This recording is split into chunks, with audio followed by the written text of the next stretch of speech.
This video is about the Cayley theorem, a theorem from 1854,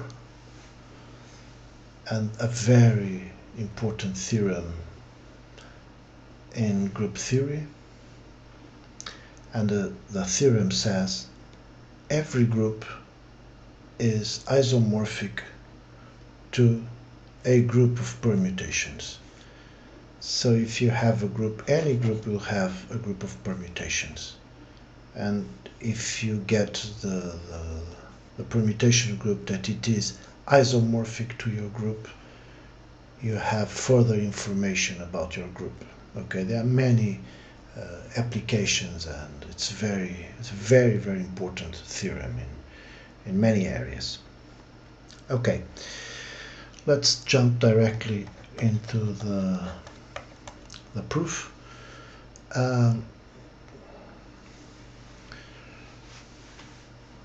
Okay, we have G.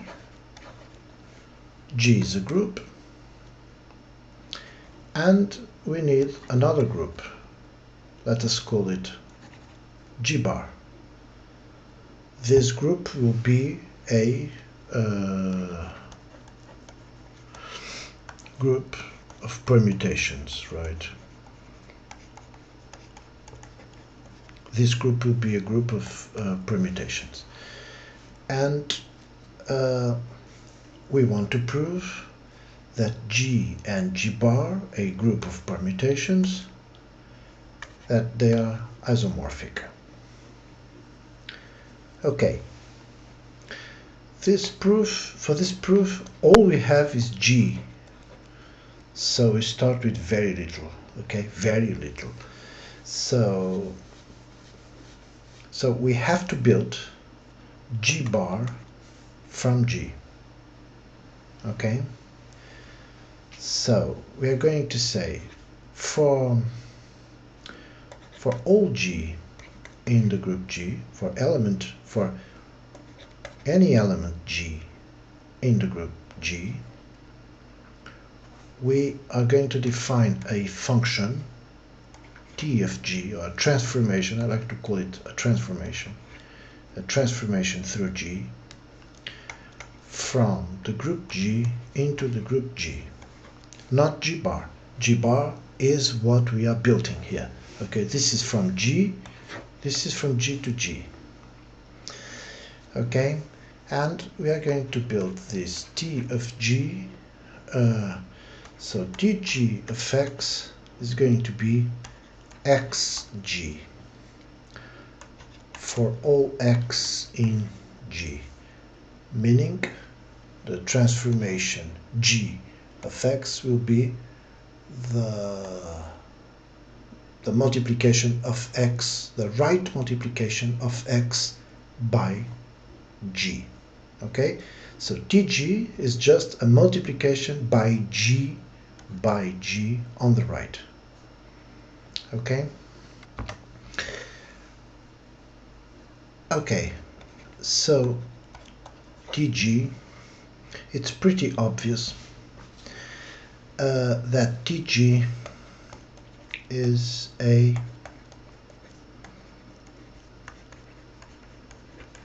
permutation on G. I'm going to write it quickly like this. Tg is a permutation on G. I should say Tg is a permutation on the set of elements of G. Okay, Tg is a permutation on G. This is really easy to check. I'm going to you can check that, and I'm going to consider this checked.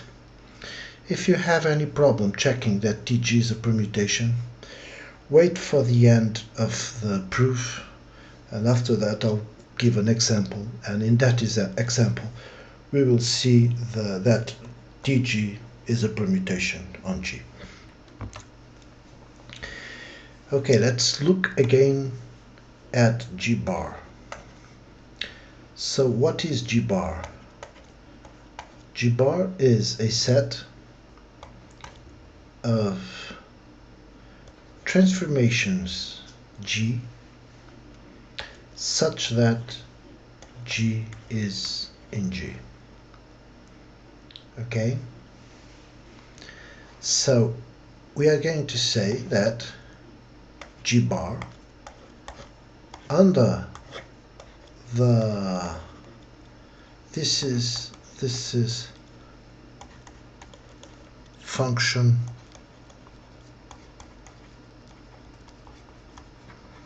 composition, and what we say is that G bar under function composition is a group.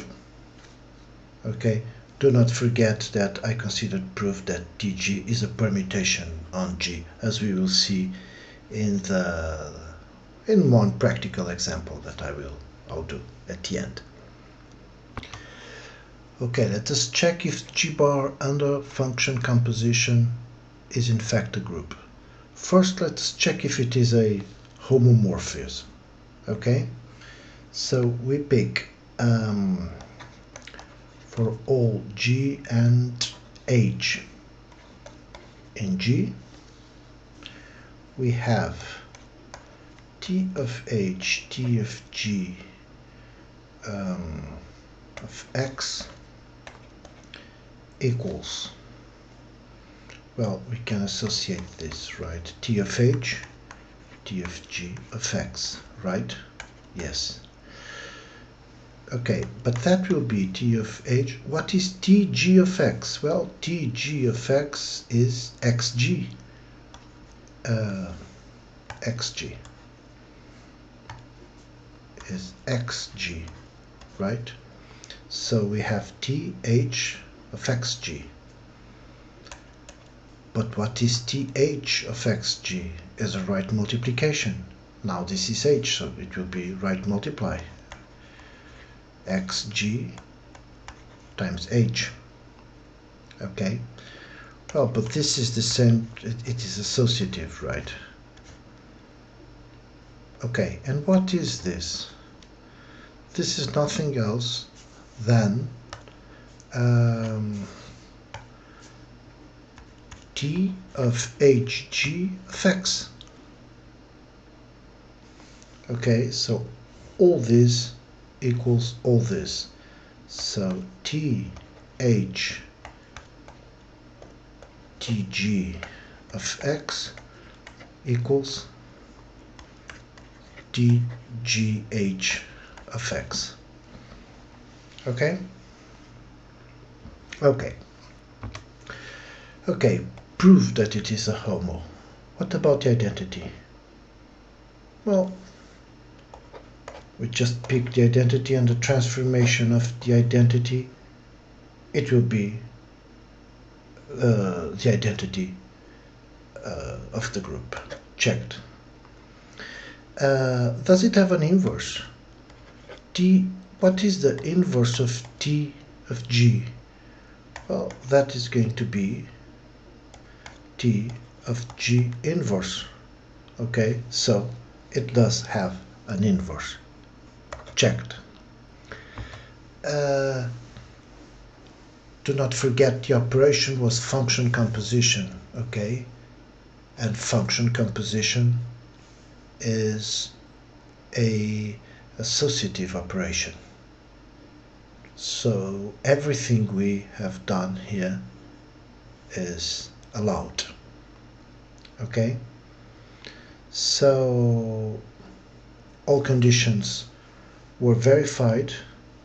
So we proved that G bar under function composition is a group.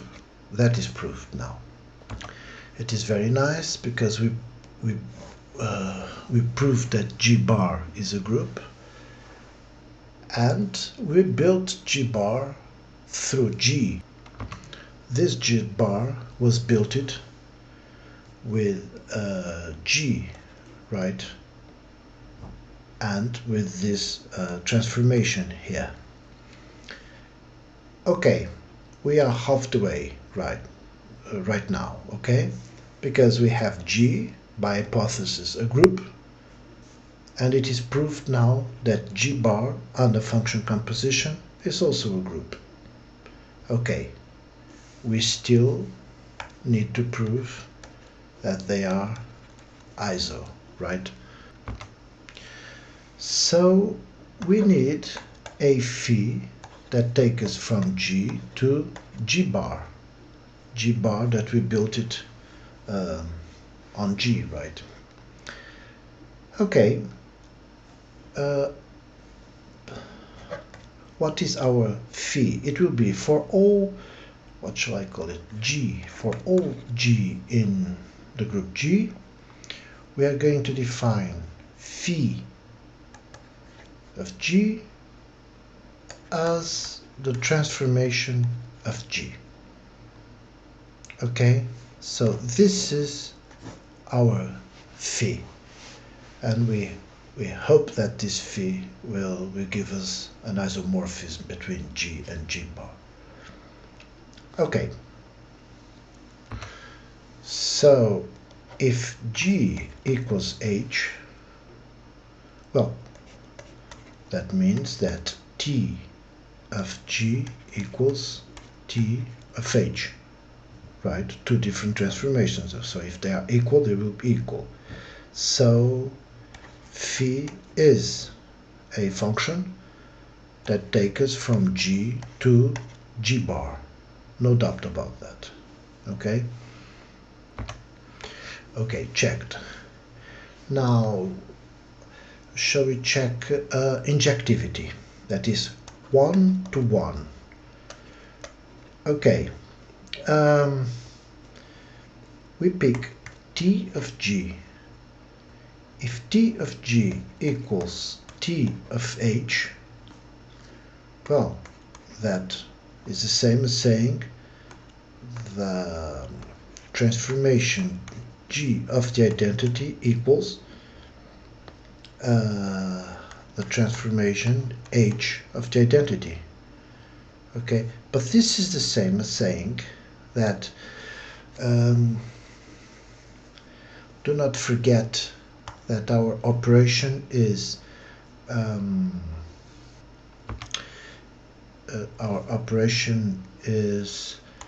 dg of x equals gh for all x in G. Okay, that is our operation. So what is dg of E? dg of E will be eg, right? eg, dg of E will be ge from right to left. Ge. Okay, and here will be eh, right? Okay, so this is G equals H. So if T of G equals T of H, that is equivalent to say that G equals H. So the function is 1 to 1. Proved. So we proved it's a homomorphism, and we already proved it's 1 to 1. If we look well at G bar,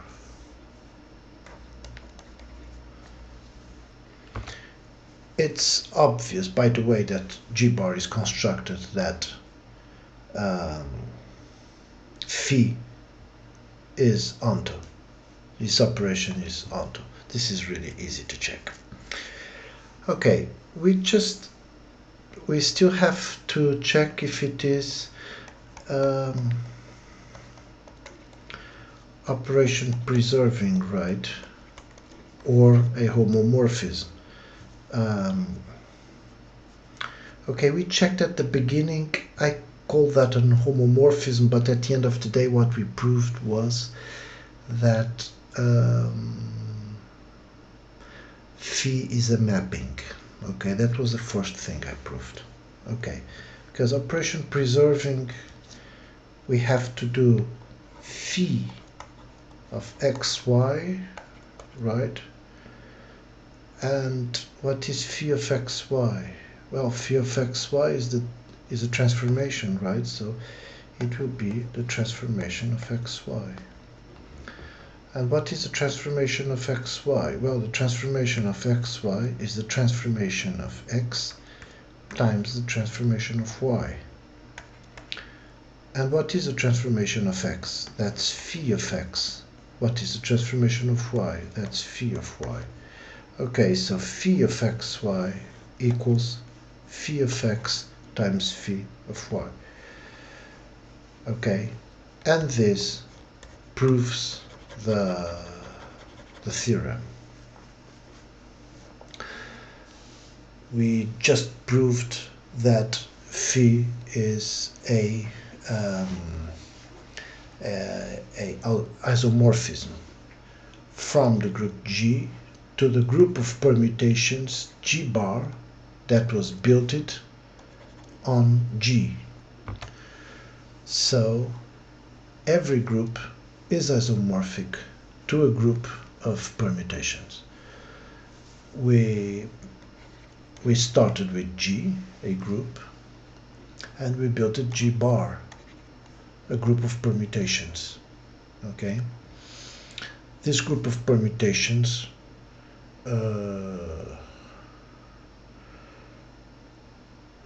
so this G bar was nothing else. These transformations of G. Okay, so G bar under the function composition is a group. We prove that G bar under function composition is a group, and then we got a very strong candidate to the isomorphism called phi. Okay, and we proved here that phi is an isomorphism. So that concludes the theorem. So every group is isomorphic to a group of permutations. So I'm going to give now here an example. First I want to say the G bar, we just built it, is called the right regular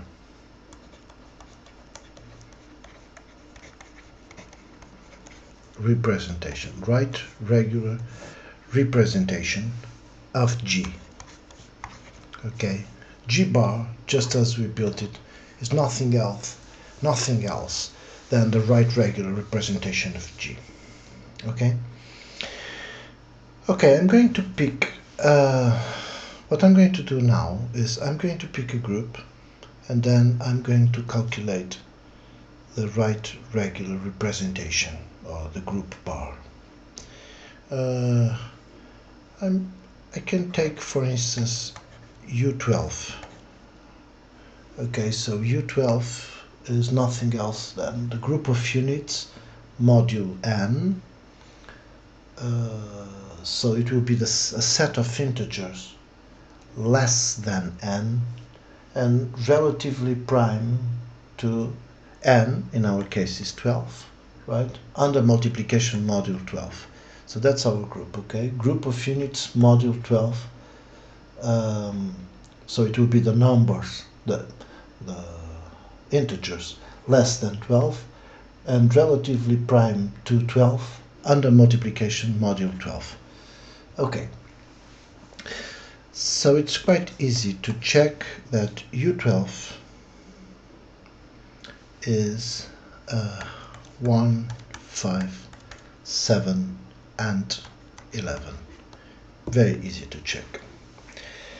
Okay, now I'm going to write the U12 bar, the right regular representation of this group, U12. And for those that were quite skeptic, why the transformation G was a permutation, now you have this, you have the chance to check that, yes, the DG is a permutation. Okay, so I'm going to pick 1, 5, 7 and 11, right? And I'm going to transform U12. I'm going to do the right regular transformation, multiplying by 1. Well, this is 1 times 1, 1. 5 times 1, 5. I have to right multiply, right? I have to right multiply. So 7, this element here, times 1, the transformation here, equals 7. And 11 times 1, it equals 11. So this is 1, this is 5, this is 7, and this is 11. Okay.